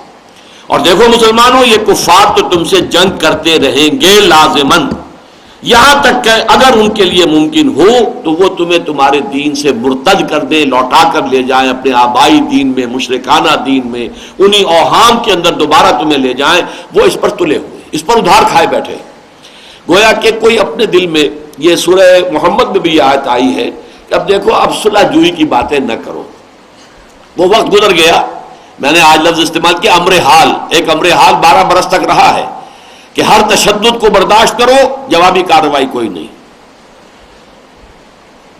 جو بھی پرسیکیوشن ہو بیئر آل پرسیکیوشن وداؤٹ اینی ریٹیلیشن، کوئی بدلہ نہیں، وہ امر حال 12 برس تک رہا۔ وہ آرڈر آف دی ڈے تھا آرمی کی اصطلاح میں، آرڈر آف دی ڈے، پورے 12 برس تک آرڈر آف دی ڈے یہی تھا۔ اب امر حال بدل چکا، اب صلح جوئی کی باتیں مت کرو، اب بات ختم ہوئی، اب تو جو جنگ کا میدان رہے گا، اور یا حق کا بول بالا ہوگا یا تمہیں اپنی جو ہے جانیں دے دینی ہے، جیسے کہ آپ کو معلوم ہے کہ جب بیعت رضوان ہوئی ہے تو بیعت علی الموت تھی، اب یہاں سے پیچھے نہیں جائیں گے، چاہے ہم سب کے سب یہیں پر شہید ہو جائیں، یہاں سے پیٹھ موڑ کر کوئی نہیں جائے گا۔ بیعت رضوان، بیعت علی الموت، بیعت علی اللہ نفر، یہ بات گویا کہ بیعت اس بات پر تھی کہ یہاں سے کوئی بھاگے گا نہیں، یہی جانے دے دیں گے سب کے سب۔ تو اب تو یہ ہوگا نحن الذین بایعوا محمدا علی الجہاد ما بقینا ابدا، یہ ہے وہ ترانہ جو صحابہ کرام کی زبانوں پر تھا جبکہ وہ خندق کھود رہے تھے غزوہ احزاب میں، غزوہ خندق میں۔ ہم ہیں وہ لوگ جنہوں نے محمد سے بیعت کی تھی، جہاد کی، اب یہ جہاد جاری رہے گا جب تک جان میں جان ہے، چاہے فاقہ ہے، چاہے پیٹ پر پتھر باندھا ہوا ہے، لیکن جان تو ابھی ہے نا، نکلی نہیں ہے جان، جب تک جان میں جان ہے یہ جہاد جاری رہے گا۔ نحن الذین بایعوا محمدا علی الجہاد ما بقینا ابدا، اب جب تک بھی ہماری جان میں جان ہے جہاد جاری رہے گا۔ ولا یزالون یقاتلونکم حتی یردوکم عن دینکم ان استطاعوا ومن یرتد منکم عن دینہ، اور سوچ لو جو کوئی بھی تم میں سے مرتد ہو گیا، لوٹ گیا، پیچھے چلا گیا، رد یرد ہوتا ہے کسی کو لوٹا دینا، موڑ دینا. اور باب افتعال ہوا ارتداد، خود پلٹ جانا، خود لوٹ جانا، خود پسپائی اختیار کرنا. تو جو کوئی بھی لوٹ جائے گا تم میں سے اپنے دین سے فیمت، اور اسی حال میں اگر اسے موت آ گئی وہو کافرن، کہ وہ کافر ہی ہو، فاولئک حبطت اعمالہم فی الدنیا والآخرہ، تو یہ وہ لوگ ہوں گے کہ جن کے تمام اعمال دنیا اور آخرت میں حبط ہو گئے، چاہے کتنی ہی نمازیں انہوں نے پڑھی ہو اور حضور کی امامت میں پڑھی ہو، حضور کے اقتداء میں پڑھی ہو، مسجد نبوی میں پڑھی ہو جہاں کی ایک نماز 50,000 نمازوں کے برابر ہے، اور حضور کے، یہ تو عام حالات میں آج بھی مسجد نبوی کی ایک نماز 50,000 نمازوں کے مساوی ہے، تو جو حضور کی امامت میں نماز ادا کی گئی. لیکن یہ سارے اعمال حبط ہو جائیں گے اگر تم واپس چلے گئے اور تم نے دین سے ارتداد کی روش اختیار کر لی.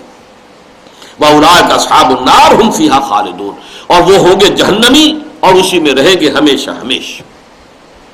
اب اس سلسلے کی آخری آیت، ان الذین آمنوا والذین ہاجروا وجاہدوا فی سبیل اللہ اولئک یرجون رحمت اللہ واللہ غفور رحیم.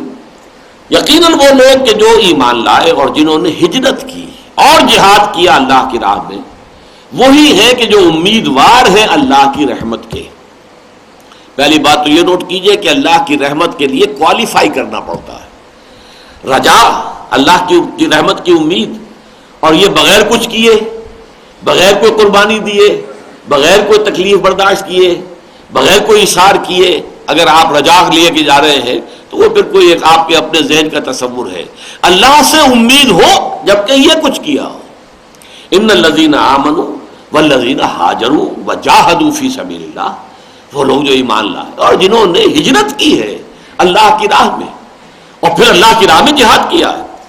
تو پہلی بات تو یہ ہے کہ اولئک یرجون رحمت اللہ، یہ لوگ ہیں جو حقیقتاً امیدوار ہیں اللہ تعالیٰ کی رحمت کے. اللہم ربنا اجعلنا منہم، ہمیں بھی دعا کرنی چاہیے کہ اللہ ہمیں بھی ان میں شامل فرما، اس لیے کہ یہ معاملہ تو قیامت تک جاری ہے.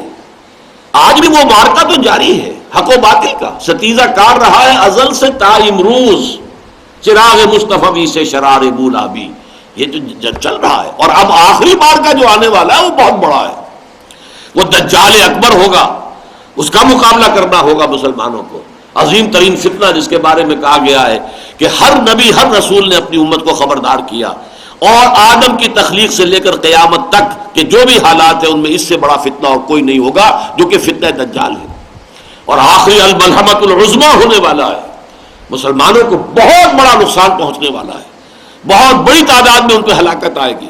ویل للعرب، اور چونکہ یہ ہونا ہے وہی فلسطین کا اور شام کا میدان جنگ ہے، لہذا وہیں پر یہ ہوگا، اور وہاں پر ظاہر بات ہے کہ مسلمان عرب جو ہیں ان کی بہت بڑی تعداد جو ہے اسے شہادت نصیب ہوگی. یہ سب حالات و واقعات کتاب الفتن، کتاب الملاحم، یہ جو حدیث کی کتابوں میں موجود ہے. تو یہ تو ہونا ہے ابھی معرکہ تو اب بھی جاری ہے، اس لیے کہ حق و باطل کا معرکہ، باطل کا غلبہ ہے، اور جو بھی بندہ مومن ہے اس کا فرض عین ہے کہ اس غلبے کے خلاف اٹھ کھڑا ہو، محنت کرے، جد و جہد کرے.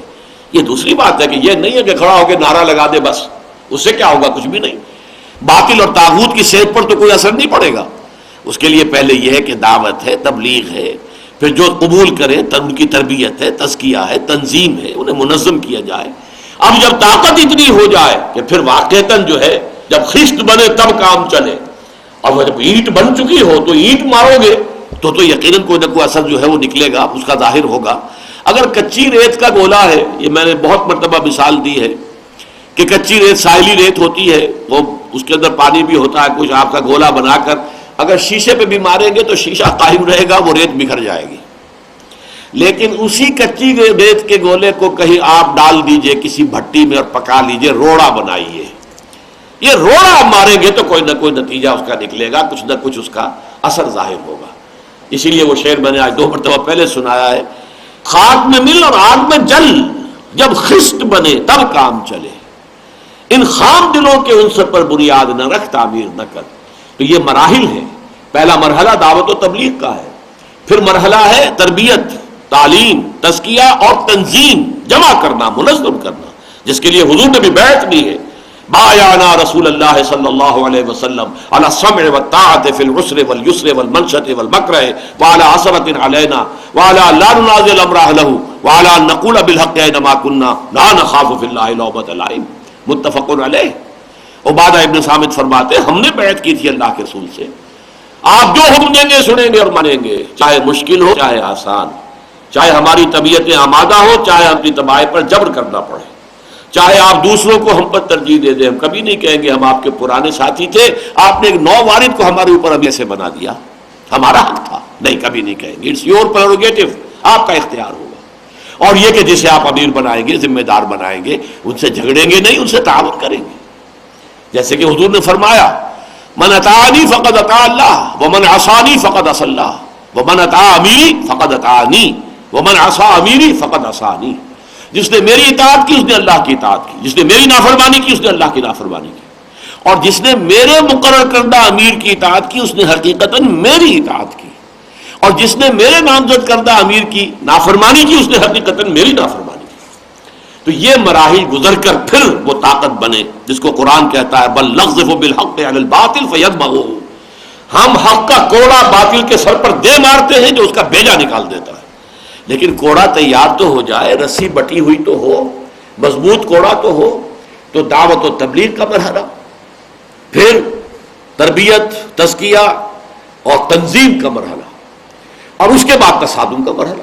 تصادم میں پہلے پیسیو ریزسٹنس ہے جو مکے میں 12 برس رہی ہے، پھر ایکٹیو ریزسٹنس ہے، آخری مرحلہ قتال کا ہے، میدان جنگ میں آنا اور اپنی جان کی بازی لگا دینا۔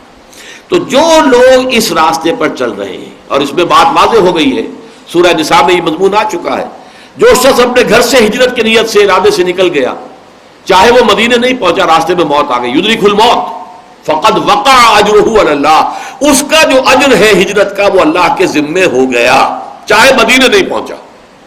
انما الاعمال بالنیات، اسی طرح چاہے کسی بندہ مومن کی زندگی میں قتال کا مرحلہ نہ آئے، کوئی پرواہ نہیں، لیکن دل میں نیت ہونی چاہیے، خواہش ہونی چاہیے، آرزو ہونی چاہیے، اے اللہ میری زندگی میں وہ مرحلہ آ جائے کہ خالصتاً تیرے دین کے لیے جنگ ہو اور میں اس میں حاضر ہوں۔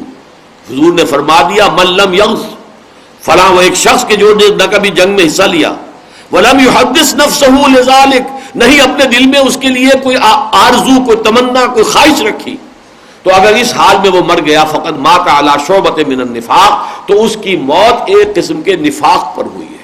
اس آرزو کا ہونا ایمان کی شرط لازم ہے کہ اللہ تیری راہ میں جنگ کا موقع آئے اور میری اس کے اندر جان جو ہے تیرے دین کے کام آ جائے، مجھے شہادت کی موت عطا ہو جائے، جس کے لیے کہ خود حضور نے جو ہے آرزو رکھی، لَوَدِدْتُ أَنْ أُقْتَلَ فِي سَبِيلِ اللَّهِ ثُمَّ أُحْيَا ثُمَّ أُقْتَلَ ثُمَّ أُحْيَا ثُمَّ أُقْتَلَ، میرے دل میں جو ہے بڑی خواہش ہے، میں چاہتا ہوں میں اللہ کی راہ میں قتل ہو جاؤں، پھر مجھے زندہ کیا جائے، پھر ایک مرتبہ اللہ کی راہ میں قتل ہونے کی لذت دوبارہ ملے، خدارا آن کرم بارے نگر کن، یہ مجھ پر یہ جو ہے مرحلہ بار بار آئے، یہ میری خواہش ہے۔ اگرچہ یہ خواہش وہ تھی حضور کی صلی اللہ علیہ وسلم کہ جو منظور نہیں کی جا سکتی تھی، کیوں؟ آپ رسول تھے، اور رسولوں کے باب میں اللہ تعالیٰ کی مستقل سنت یہ ہے کتب اللہ لأغلبن انا ورسلی، اللہ کا فیصلہ یہ ہے کہ میں اور میرے رسول غالب رہیں گے۔ نبی قتل ہو سکتے تھے، رسول قتل نہیں ہو سکتے۔ وَلَقَدْ سَبَقَتْ كَلِمَتُنَا لِعِبَادِنَا الْمُرْسَلِينَ أَنَّهُمْ هُمُ الْمَنْصُورُونَ، ان کی تو مدد ہو کر رہے گی، وَإِنَّ جُنْدَنَا هُمُ الْغَالِبُونَ، ہمارا لشکر غالب آ کر رہے گا، یہ ہمارا فیصلہ رسولوں کے باب میں، نبیوں کے باب میں نہیں۔ حضرت یحییٰ قتل ہو گئے، زکریا قتل ہو گئے، نبی کئی قتل ہو گئے، لیکن رسول قتل نہیں ہو سکتا۔ رسول کو قتل کرنے کی کوشش کی یہودیوں نے، اللہ نے اٹھا لیا زندہ، قتل نہیں ہونے دیا۔ محمد الرسول اللہ کو قتل کرنے کی سازش ہوئی، اور تمام گھرانوں کے نوجوان تیار تھے تاکہ کسی ایک گھرانے کے اوپر جو ہے آپ کے قتل کا الزام نہ آئے، کہ خام خواہ بنو ہاشم اسی گھرانے کے خلاف کھڑے ہو جائیں اور قتل کا جو ہے وہ معاوضہ طلب کرنے کے لیے یا قصاص کے لیے۔ تو ہر گھرانہ جو تھا مکے کا، اس کا ایک ایک نوجوان جو ہے اس جتھے میں لیا گیا تھا جو تلواریں سوت کر بیٹھے ہوئے تھے، اور حضور نکل گئے اور وہ دیکھ بھی نہیں پائے۔